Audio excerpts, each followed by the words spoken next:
Good morning! Medyo makulimlim na may konting araw na umaga. 6 a.m. in the morning dito sa Tagaytay.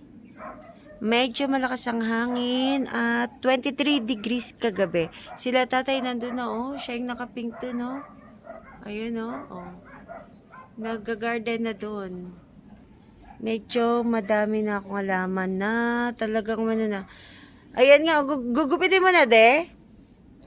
Ayan yung bonggabilya, humaba na papunta dito sa amin sa loob. Tapos yung mga, ito, ang ganda na ng color, nung mga yellow bell na malaki. Tapos meron din doon, ito, yellow bell na maliliit. Ayan. Laki na. Tayo ay mamimitas ng gulay kasi tawag dito, magluluto ng pang breakfast. Sama ka, Liz? Tika, magpitas tayo. Namimitas ako ng talong para sa breakfast namin. Tsaka, sabi ni Daddy, yan yung kondong komiyaso. Tingnan nyo to, guys, Nagpipirol pa kasi ako, pero ito katulad nito, lumagpas na dito sa may hagdan namin. Kaya, ang ginagawa ko dito, pinupurnano ko to. Yan, ginugupit ko kasi hindi to pwedeng palagpasin hanggang dito. Kasi haharang na dito sa daanan namin. Maski to, maano na rin yung bonggabilya ko dito, Lumabas, pero nanghihinayang akong putulin ng sobra. Kaya titrim-trim ko na lang. Ay, nako, magpe-payroll pa ako. Pero napunta na ako dito. Yan. Yan, tumaba na din, Hindi yan. Kasi may mga puputulin si JR daw na halaman. Yan, tara, punta tayo sa likod. Punta kami sa likod. Uy, namumulaklak na naman to, Matagal pa naman bago mamatay yung bulaklak. Madaming takway na maha-harvest, Punta kami dito sa likod kasi mag-harvest kami ng Ay, ang ganda! Wow, ang ganda na! Ang ganda! Mag-harvest kami ni JR ng pinya. Hayaw nyaw! Ay, may hinog na papaya. Hindi, hinog na. Ayan yellow na. Yellow Oo. Ay, puputulin namin dito. Sige, ko lang kay tatay.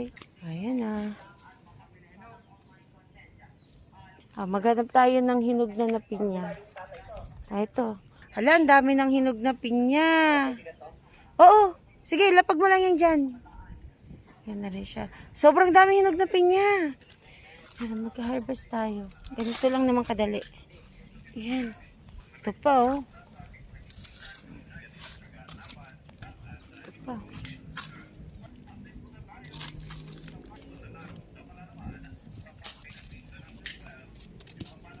Uncle! Yehey! Dami, Marami na, sobra na marami. Dami. Thank you, Kel. Yan, supply na naman tayo. Bigyan tayo ni Uncle ng gulay. Ang dami nito. Dito, lagay natin dito. Yan, dami, okra. Ayan, daming pinya, Alwalaban pa. Ito pa. Yan, basta hinog na yung puwetan. Naglalaro yung mga pusa din. Ito, laki,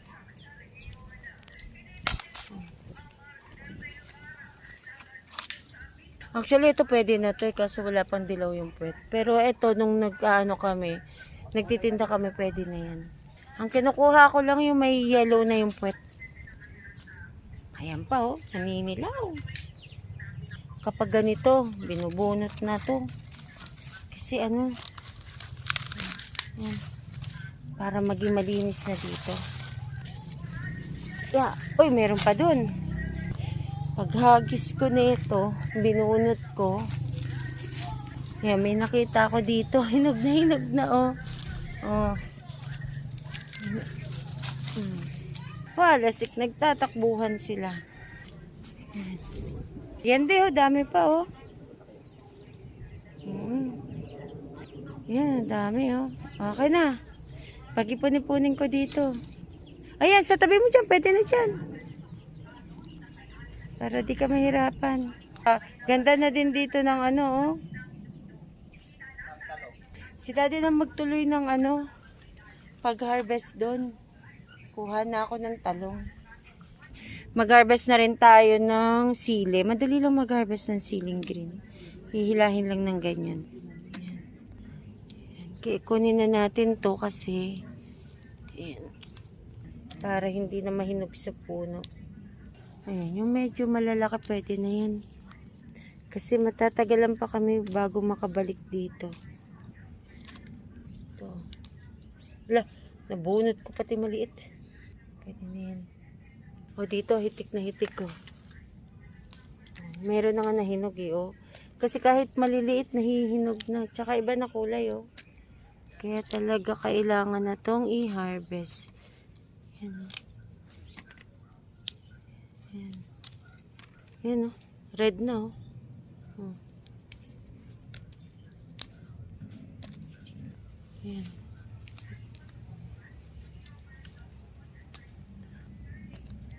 Merong wild ampalaya, oh. Pero ang ganda niya. Ganda ng ano, ang taba. Ito pa. Ayan, oh, mga ano na, mga sili, oh. Dami.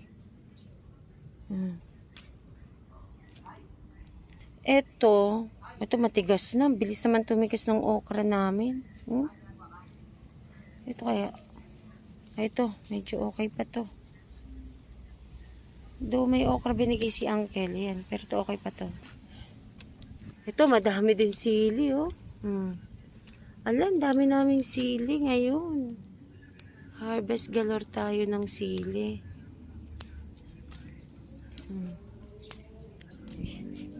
Ito pa.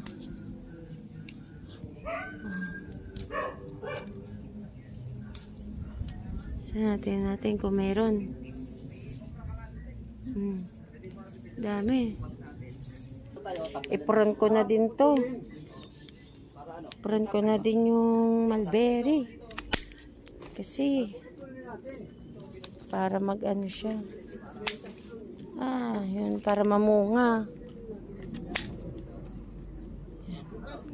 Natin kung pwede pa to. Wala, tigas na. Wala, tigas na. Miracle fruit. Dami, oh. Oh, daming bunga. Lumaki na yung miracle fruit namin. Laki na din ng tanglad. Yan, pitasin ng talong. Yan, katulad nitong talong na to. Kailangan na yung pitasin kahit maliit. Yan, meron pa dito. Yan, meron. Oh, ito malaki-laki pa. Ito pa. May tumubo na wild ampalaya, oh, ang laki. Ang laki nito, ang laki ng dahon, oh. Hindi yata to wild, eh. Ano yata to, yung regular ampalaya. Dito din, may talong pa. Pitasin na natin lahat ng mga pwede mapitas. Dito, meron pa, yan, oh. Yan. Talong, ito maganda-ganda pa, bata-bata pa. Ang dami pang bunga, eh, oh. Ayan pa siya, oh. Dami pang bunga. Yan. Oh, yan. Ito pa. Ito, malaki. Ito pa, oh. May bilaklak pa. Yan. Ito. Yan, pwede pa yung lalaki pa yan. Pero ito, ayan, kunin na natin to. Yan. May kangkong na din si tatay dito. Ito, dalawang malaki, oh. Yan. Yan, oh. Dalawang malaki na talong. Dito, to. Ito, ang hitik sa bunga. Dami. Oh, mula dito sa lapag. Dito. Ay, ayaw matanggal. Wait lang. Yan. Ito.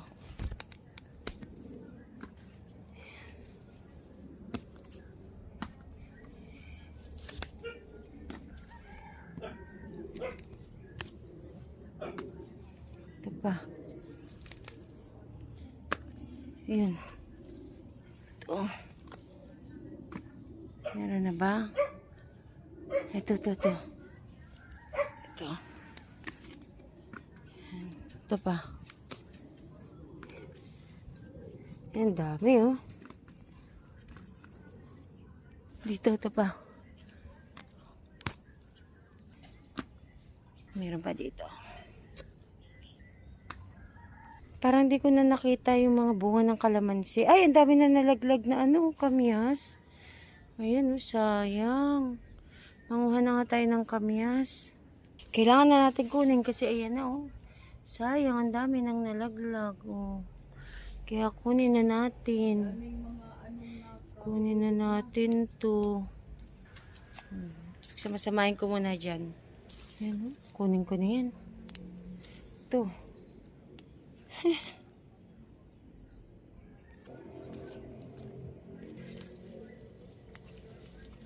Dami, oh. Nalaglag na. Nilalanggam pa, itim na langgam.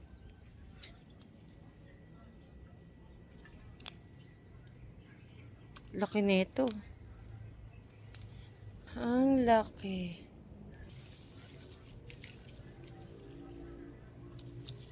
May mga bunga na yung dragon fruit. Dito may dalawa. Meron din dito sa labas. Yan. Ito yung mga na-harvest natin. Si Daddy na magluluto. Ang dami yan. Yan, ito na yung mga na-harvest natin. Meron pa sa labas. Ay, Jesus. May bumili si Daddy na pandesal. Tapos kinuha niya lang yung laman loob. Yan, no, nagpe-payroll ako. Kaya hindi ako pwede magtagal sa labas. Kasi para matapos agad ako dito sa ginagawa ko. Jump, jump, jump, jump, jump, jump. Labas tayo guys, kuha tayo ng malunggay. Malunggay tsaka ano. Ay, kunin ko na nga din yung kalabasa. Oo, tsaka kuha tayo. Tay, may bunga ba yung sayote? Wala? O, papaya na lang. Ayaw, may hinog ito na isa. Oo, may hinog na nga rin. Tara, kuha tayo.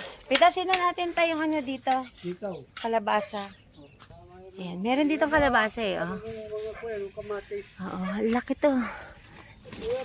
Ay, kasi nasira na din, oh.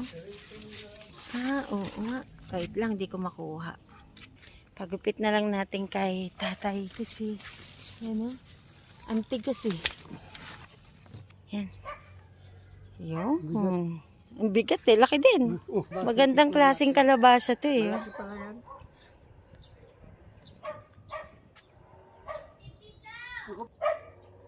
May nakita ka tayong mga bulaklak ng kalabasa? Tingnan nga natin. Maganda rin manguha ng talbos eh, pero bukas na ako manguha ng talbos. Kagabi kasi meron eh. Ito sana oh, para ma-hand pollinate. Kaso bukas pa to bubuka. Tingnan Marami natin. doon, no? Tingnan mo. Oo. Ano na, masukal-sukal na dito. Inisan ko na. Mali. Ayan, ganda na sa okra. Dito. Umuulan kasi kaya, ayan na, marami siyang bunga kaso, kailangan natin ng mail. Daming bulaklak kaso, yun nga, walang mail. Pero mamayang hapon, manguha tayo ng talbos. Yan. Talbosan natin yan. Dami makukuhan talbos. Sumampa na hanggang dito, ang lalaki ng dahon. Ito, laki na nito. Kaso, hindi ko na walang lalaki. Dito na tayo sa likod bahay, kuha naman tayo ng malunggay. Kaso, ang taas. Parang kailangan ko ng panungkit.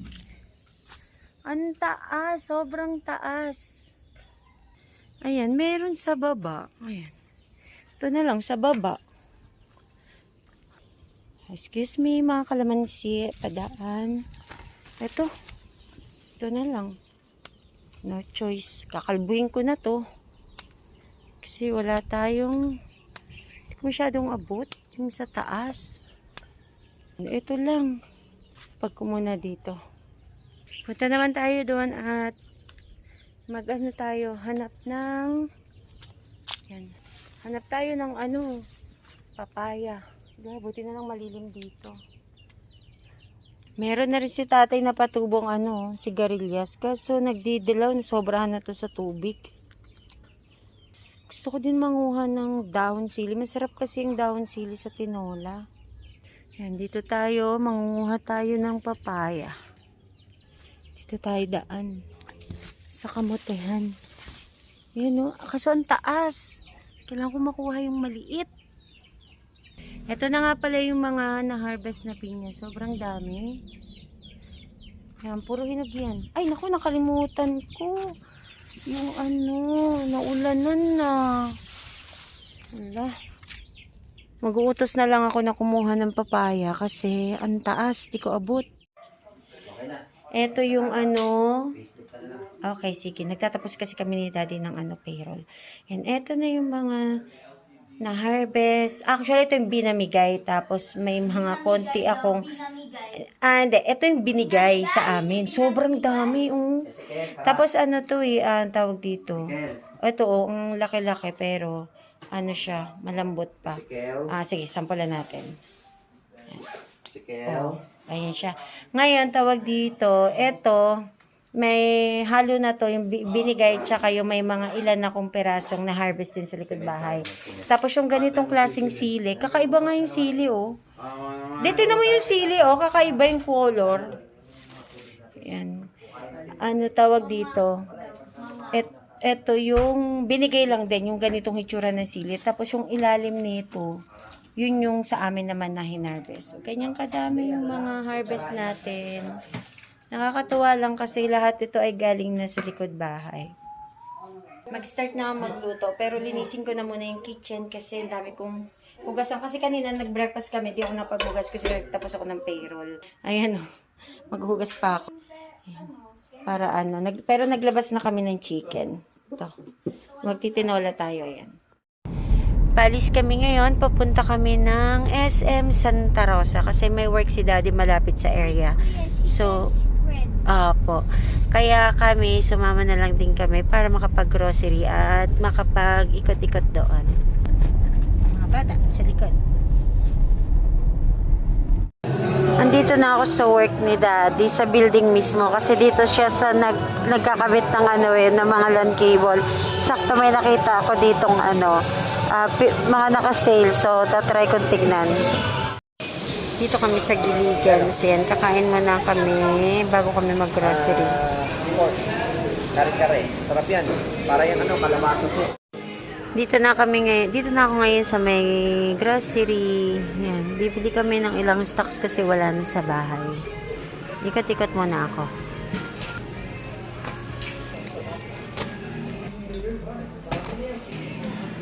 Sabon nila panligo, yun? National.